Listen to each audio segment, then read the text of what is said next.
kesepakatan dan sudah masuk dalam keputusan kesimpulan di rapat Komisi 2 dengan Menteri Pan-RB dan BKN itu, ya semua tenaga honorer tanpa terkecuali, ya Pak ya, mau bidan, mau OB, mau apa segala macam itu, ya harus sudah diangkat paling lambat 24 Desember 2024. Siap.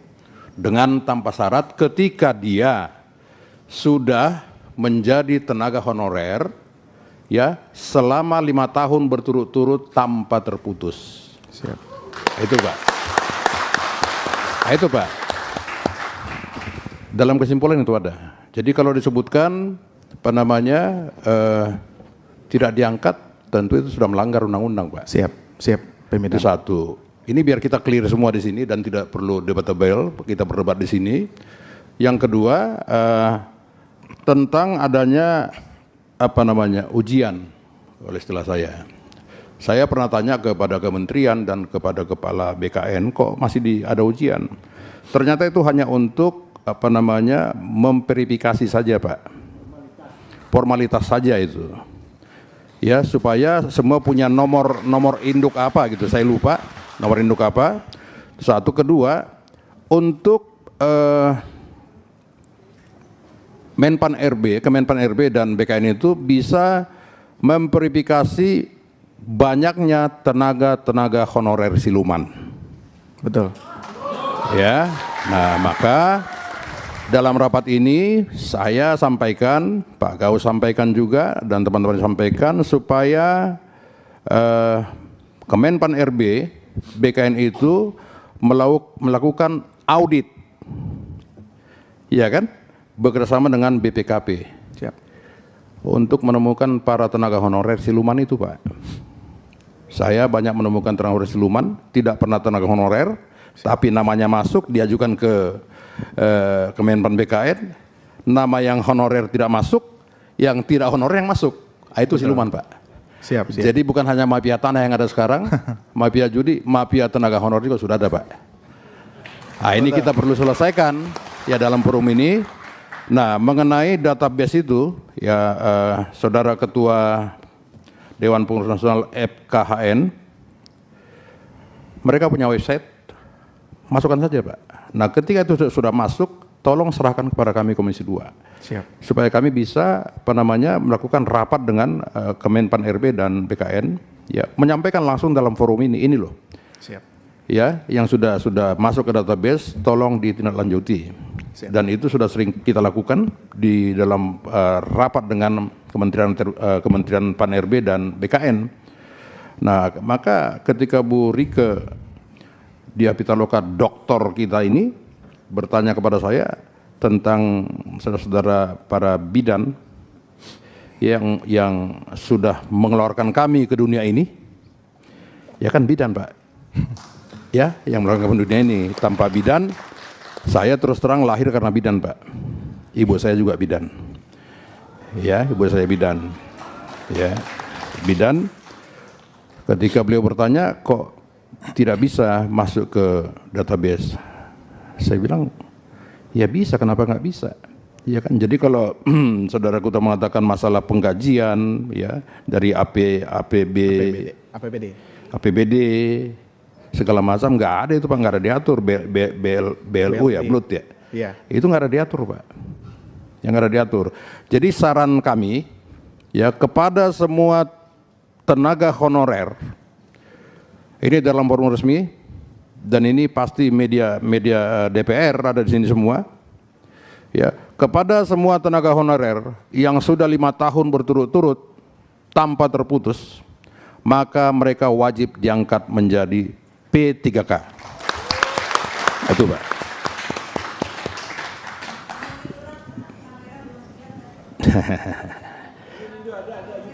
Kepada semua saudara-saudara kami para tenaga honorer yang sudah 5 tahun berturut-turut menjadi honorer tanpa terputus, maka mereka wajib dengan tanpa syarat diangkat menjadi P3K. Nih Pak. Nah, oleh karena itu tolong kepada kami diberikan data-datanya nanti, Pak. Siap. Jadi jangan suruh kami mendaftar, Pak, ke database. Ya kalau Bapak Ibu sudah mendaftarkan, terus teman-teman yang di Tribun sudah mendaftarkan, tolong kasih ke kami, Pak. Ini kan ada forumnya semua ini, ada Dewan Pengurus, ada Aliansi Honor Nasional. Tolong Pak serahkan kami, Pak Gaus nanti bisa serahkan langsung kepada Pak Menteri. Siap. Pada Kepala BKN, karena kalau nggak salah, ini rapat dengan Menpan kapan, Pak? Kapan lagi dah? Bulan. Oh, siapa yang berangkat haji? Iya, lagi berangkat haji, Pak. Siap. Ya, beliau juga lagi berdoa di sana untuk teman-teman tenaga honorer supaya nggak ada kendala untuk diangkat menjadi P3K. Nah, itu, Pak. Nah, sekembali beliau dari haji nanti kami akan atur jadwal untuk melakukan rapat resmi. Siap. Ya, termasuk hasil pertemuan kita hari ini. Siap. Itu Pak Ketua. Siap. Ya, ini kan sudah jelas saya sampaikan. Ya, jadi kita tidak perlu banyak berbicara di sini. Dengan tegas kami sampaikan, ada di sini Pak Gaus, ada Pak Bagus, ada Bu Rike, ada Pak Agung, ada Pak Kamran, ya, ada Ibu kami di sini yang senior. Ibu Bidan ya? Ibu Bidan, pensiunan. Oh, saya nanti tanya ibu saya. Ibu saya sekarang umur 95 tahun, apakah beliau terdaftar sebagai mantan bidan juga? Masih, alhamdulillah masih sehat. Oh. Ada di 595. Ada di rumah saya. Ya. Rosdiana Munte. Nanti dicek. Ya. Saya bisa sekolah karena bidan, Bu. Alhamdulillah. Iya kan? Bu Rike bisa lahir pasti karena bidan. Ya, saya kira itu Pak Ketua. Masih ada yang lain mau sampaikan? Sedikit ada tambahan. Kira-kira kendala saja sampaikan Pak. Baik. Apa kendalanya? Siap. Kita sangat apresiasi rekomendasi dari Komisi 2 kepada pemerintah terkait penyelesaian masalah non-ASN. Itu sangat luar biasa untuk memastikan teman-teman non-ASN yang sudah mengabdi lebih dari 5 tahun dan diangkat dan dipastikan menjadi ASN P3K Desember 2024. Tapi yang tidak perlu kalah kita cermati pimpinan dan Bapak Ibu semuanya, bagaimana mengawal implementasi tersebut, bagaimana mengawal rekomendasi yang diberikan Bapak Ibu Komisi 2. Itu realitanya pemerintah, misalkan tadi Bapak pimpinan menjelaskan semuanya itu atas arahan dari BKN itu sudah masuk dalam database BKN tanpa terkecuali, dan juga websitenya bisa diakses. Bapak Ibu, kebetulan FKHN baru bulan kemarin kita audiensi dengan BKN. Data yang sudah masuk dalam database BKN pendataan 2022 itu tidak bisa ditambahkan. Itu nggak bisa ditambahkan, Pak. Data yang sudah masuk, jadi data non-ASN yang sudah masuk dalam database BKN, Pak, itu tidak bisa ditambahkan. Begini Pak, kalau itu tidak bisa, serahkan kepada Komisi 2 Pak. Siap. Kita percayakan itu. Dan kita memohon di sini, kita memohon dan berharap dan menitipkan harapan ke Komisi 2, ke pimpinan dan Bapak Ibu Komisi 2, untuk betul-betul mengawal bagaimana proses kerja dari kementerian-kementerian terkait.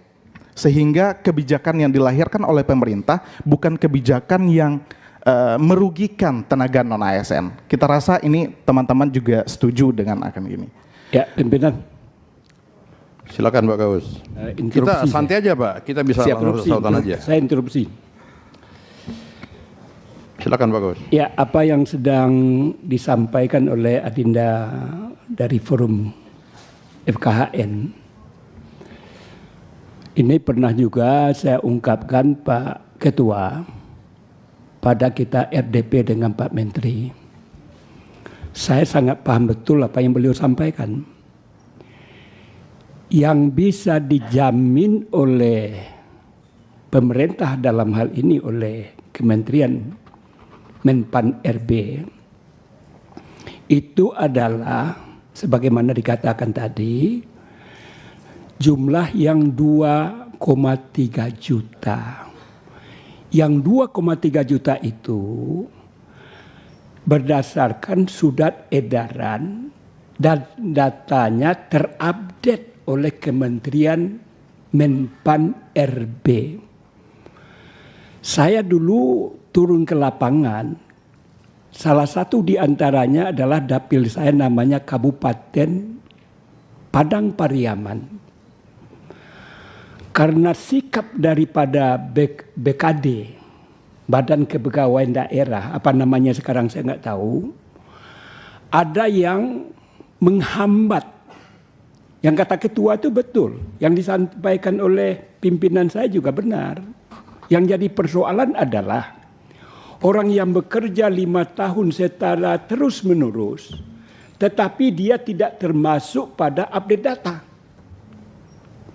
Padahal janji pemerintah, dan itu selalu saya tuntut itu ketua. Dan ketua juga pernah menyampaikan sinyalemen, di luar 2,3 juta ini masih ada diduga jumlahnya yang tidak terdata itu adalah sebanyak 3 juta orang. Mungkin termasuk yang Adinda sampaikan itu. Jadi ketika itu memang ada 2 tahapan ketua. Pertama, bagaimana menyelesaikan yang 2,3 juta menjadi ASN sesuai dengan surat edaran dari Kementerian Menpan RB yang sudah terupdate data. Itu solusi yang disampaikan dulu. Kemudian bagaimana pula dengan orang-orang yang sebetulnya bekerja yang dikatakan tadi 10 tahun, 15 tahun, malah ada yang 20 tahun, tetapi tidak termasuk pada update data. Ini barangkali merupakan keputusan kita nih hari ini ketua. Artinya bagaimana kebijakan, saya nggak bisa juga menyatakan ini prioritas, tentu yang terupdate data yang pertama dulu. Itu kita kan juga tidak boleh zalim. Karena memang ini yang bapak-bapak yang tidak terupdate data karena dizalimi juga oleh orang-orang yang bekerja di kabupaten kota, pegawai negerinya. Kalau di Padang Pariaman itu adalah kepala dinas pendidikannya yang tidak mau mengupdate data untuk dilaporkan ke BKD sampai menjadi bagian daripada data yang terkumpul. Ini saya tahu persis itu. Oleh karena itu ada 2 persoalan pokok yang perlu kita bicarakan pada hari ini. Pertama adalah orang yang sudah terupdate data.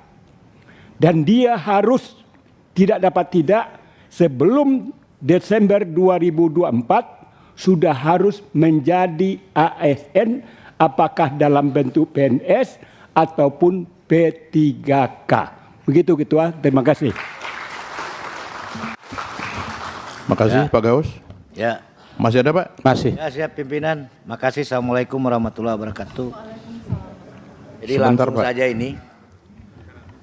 Soal P3K ini kan karut marutnya. Sebentar Pak Kamran. Sebentar Pak. Ya. Sebentar Pak. Dari Udah puas Pak ya? Jawaban Pak Gaus? Sudah puas ya? Izin pimpinan. Bentar sini Pak. Bapak anggota juga? Iya, ini khusus menyampaikan masalah Kemenpan Bukan. RB. Anggota bukan? Bukan Pak. Nah, nanti dulu Pak, nanti Pak ya. Siap. Nanti Pak, sabar-sabar aja Pak. Siap. Hidup harus penuh kesabaran. Merdeka pokoknya. Silakan. Ya, Pak makasih pimpinan. Assalamualaikum warahmatullahi wabarakatuh. Shalom. Anggota dan seluruh hadirin yang saya hormati. Kalau kita bicara tentang P3K dan lain-lain yang ada di daerah, masalahnya banyak. Pelakunya bukan sendiri Pak. Penguasa di daerah sama teman-teman juga, kadang-kadang juga kong-kalingkong di bawah. Waktu rapat dengar pendapat dengan Kementerian Pan RB, saya katakan, ada di daerah saya kerjanya di pasar tapi dia terangkat sebagai pegawai negeri. Betul. Kan ini zolim namanya. Orang sudah 20 tahun dia jadi honorer, tapi dia tidak bisa diangkat sebagai karena dia tidak punya akses terhadap kekuasaan. Nah, mental kita juga nggak boleh seperti itu. Karena pasti bapak-bapak sekalian juga berhubungan dengan kekuasaan di bawah. Revolusi mental kita kan masalah di sisi ini. Sehingga apa? Begitu dia terangkat pensiun, Pak Ketua. Ini yang kejadian di daerah kita, di bawah. Dan yang merasakan ini pasti masyarakat kecil yang tidak punya akses pada kekuasaan. Coba saya mau tanya, siapa yang punya akses dengan operator? Pasti dia bisa merubah ini dah, podik, segala macam. Kuncinya ada di operator. Nah, ini yang harus kita kawal bersama-sama. Soal data up and down, Ketua, tergantung pilkada. Kalau ini nanti November pilkada, honorer akan tambah. Ini juga harus kita perhatikan. Karena kementerian ini mereka punya anggaran yang mereka harus proyeksikan sesuai dengan penerimaan P3K dan ASN. Data di Menpan itu Pak Gaus, kalau kita lihat kemarin 2,3. Begitu dia ikut masih ada 1,7. Terus bagaimana yang 3 juta? Oleh sebab itu kita jangan menjadi bagian daripada pemain untuk mempermainkan ini masyarakat di bawah yang tadinya masih ada 3 juta. Nah, ini pimpinan, karena ini rumit, Pak. Masalah semua kita merindukan ini kan, ingin jadi P3K, ingin jadi ASN. Nah, kalau kita tidak potong ini sampai kapan ini persoalan, dan dia akan selalu seperti ini. Karena ini lapangan pekerjaan, selama negara ini tidak menyiapkan lapangan pekerjaan, maka kasus ini tidak akan pernah berhenti. Makanya Pak Gaus, saya tidak setuju kalau dia harus di stop tahun sekian. Nggak bisa, Pak.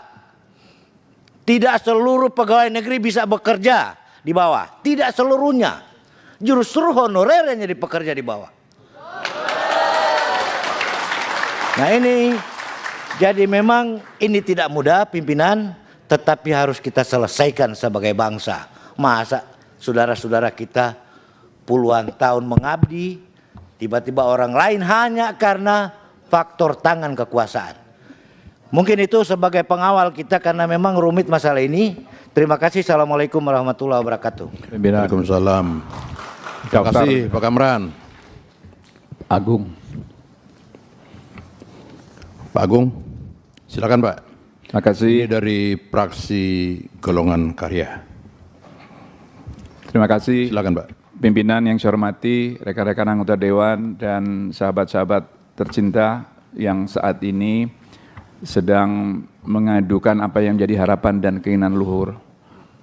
Assalamualaikum warahmatullahi wabarakatuh. Salam sejahtera untuk kita sekalian. Om Swastiastu, Namo Buddhaya, salam kebajikan.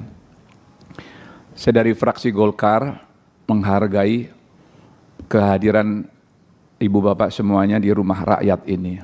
Memang disinilah tempat ibu bapak mengadu.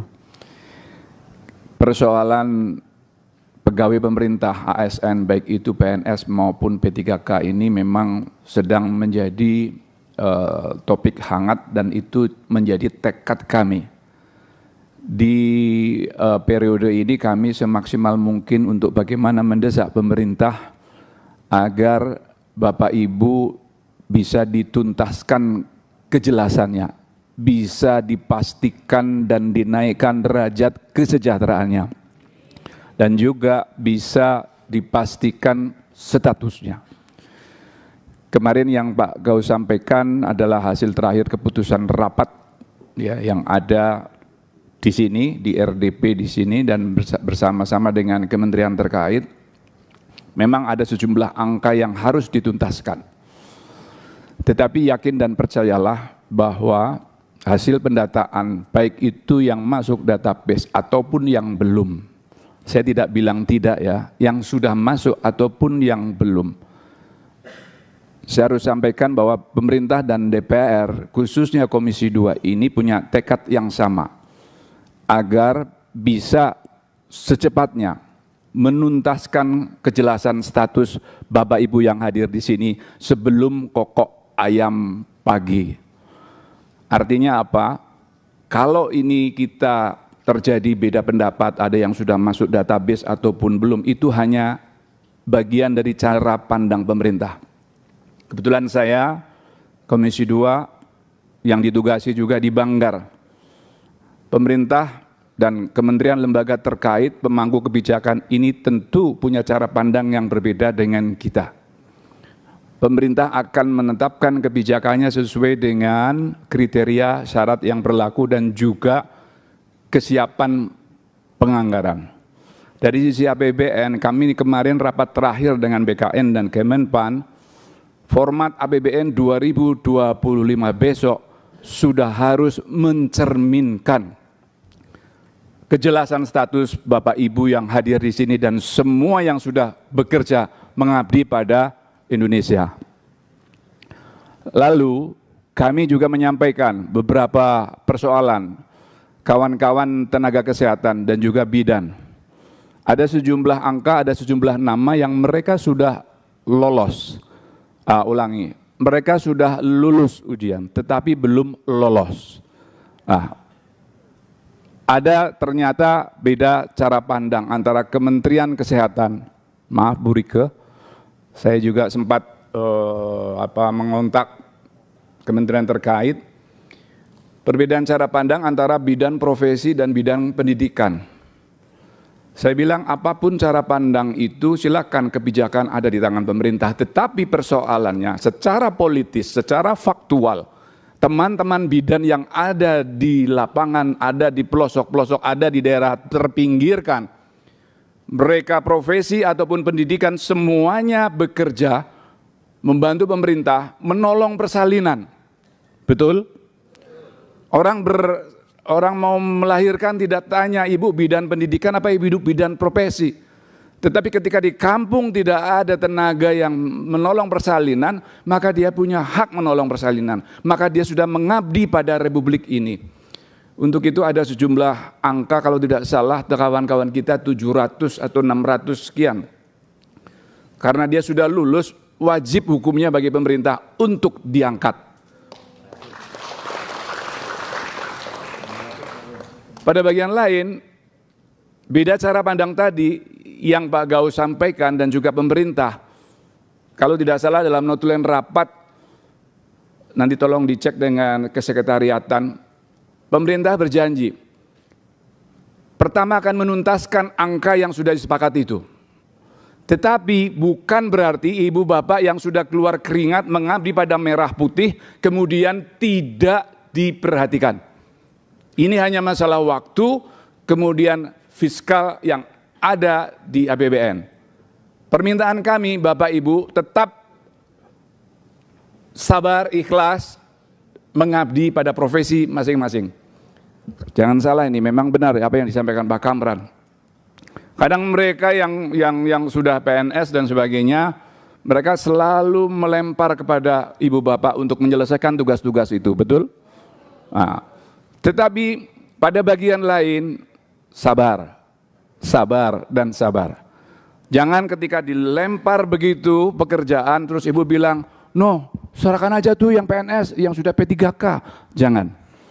Pengabdian ini saya yakin dengan penuh keikhlasan akan berbuah hikmah.